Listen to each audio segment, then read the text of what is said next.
Chapter 9. Projections. He took a few minutes to get settled, grabbed a sandwich from the refrigerator under the bar, and poured himself a drink. He was exhausted after the party he'd just left, and grateful to have a quiet moment to himself. Absent-minded, he admired the pattern on the wall next to him, the one with the elaborate vine motifs, and he felt a little guilty for defacing the gorgeous inlay work with his annotations. The pattern already listed 3 unrelated destinations, which would have made any sane person wonder why they bothered to write them down. He looked for any connections between the locations, but there weren't any, just like there were no similarities between the destinations of the other panels. Such beautiful artwork, he couldn't help admiring the woodwork. The inlay was intricate and expertly crafted, in beechwood and walnut veneer, and the edges of the stylized flowers were trimmed in ivory. A tinge of guilt gnawed at his conscience when his eyes met his own careless scribbles, but he read the destinations again anyway, even though they were too vague to provide a frame of reference. He laid back in the chair, to contemplate the fact that at least for as far as his memories took him, which was not that far, he had been Helmuth in his various incarnations more than he'd been himself. Maybe he really was Helmuth, who was to tell, but which one?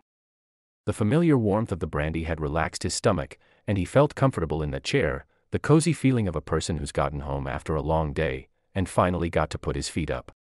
He heard voices from the kitchen and got suddenly upset, deciding on the spot he would not get up from that chair, no matter who came through the door. The noise in the kitchen amplified, and the smell of fried onions wafted through the lounge. He tried to ignore both of them, closed his eyes and finished his brandy, and tried to sleep. A few pots dropped with a chaotic racket that got him instantly aggravated. He jumped from the chair, determined to go to the kitchen and give those people a piece of his mind, but he couldn't think of anything to say to them that made any sense at all. He turned on his feet and made for the panel covered in vines instead, mad at himself and at the world he didn't have the guts to stand his ground. The moment the panel opened, he was bathed in sunshine, so strong he had to squint before his eyes could adjust. He was standing in a flower meadow. He couldn't tell the plant species, but they reached up to his hips, and they parted as he waded through their yielding mass, like waves around a ship. So peaceful, he noticed, his tiredness instantly gone, surrounded by sunshine, the soft breath of the afternoon breeze, and the gentle buzzing of bees. The flower meadow stretched out as far as the eyes could see in all directions, and he got a little disoriented under the zenith sun, which didn't allow him any sense of direction.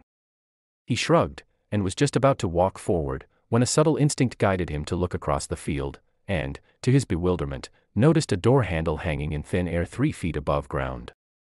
It was a common knob type, in brushed aluminum, casting no shadow on the ground, like it belonged to a different painting. He stretched out his hand to feel around it, and hit a wall. He grabbed the door handle, annoyed, and a door opened in the lovely landscape, revealing the production booth behind the wall. Helmuth. Come in, come in. Come to check on your investment, have you? A personable fellow got up from behind his console and came to welcome him. His enthusiasm was deflated by his companion's confused appearance. Did you like it? Helmuth tested the waters, unsure. Holographic environment, of course, his conversation partner clarified. It's lifelike, he said, the first thing that came to his mind. You mean to tell me you couldn't tell the difference? The chief technician drew closer, visibly pleased. Ah, no, he mumbled, still trying to get his bearings. I'm Helmuth again, he thought, wishing he could remember being this person, if for nothing else, to make his own life easier. No, it was very realistic. So, we can proceed to phase 2, then, the partner offered, hopeful.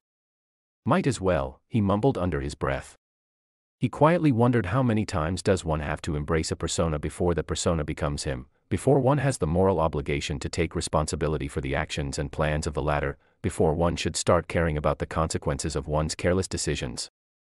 Am I becoming Helmuth? He asked himself, not sure he wanted to, not sure he even liked this person, or was anything like him.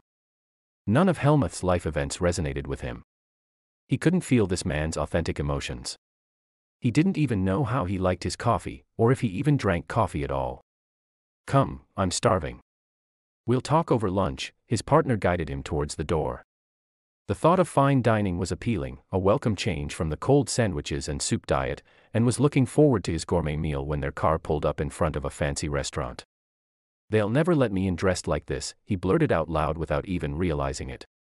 Are you kidding? His partner patted him on the back, genuinely amused. You're Helmuth. They'd be happy to have you anywhere, no matter how you're dressed.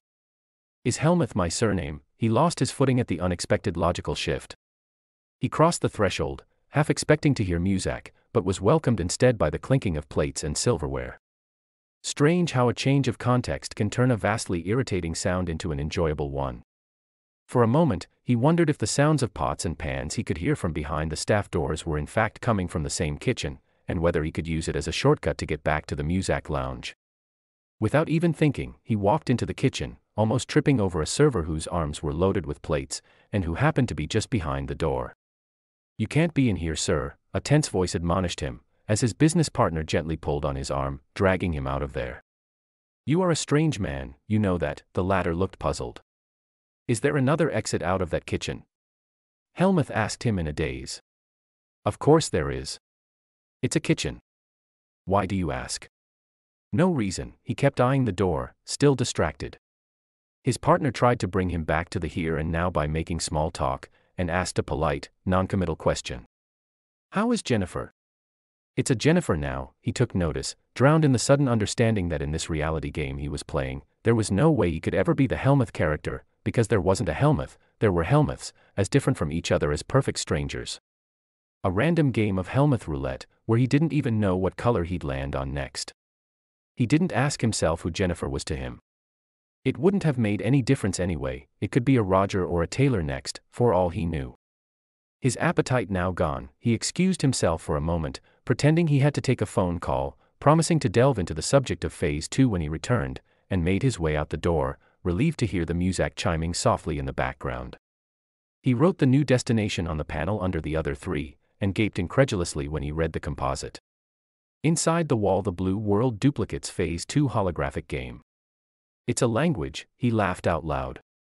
Does it read left to right, or right to left? Strange, the assumptions we make about unfamiliar things, we automatically dump them in the closest category that seems to fit, without ever looking at what they really are.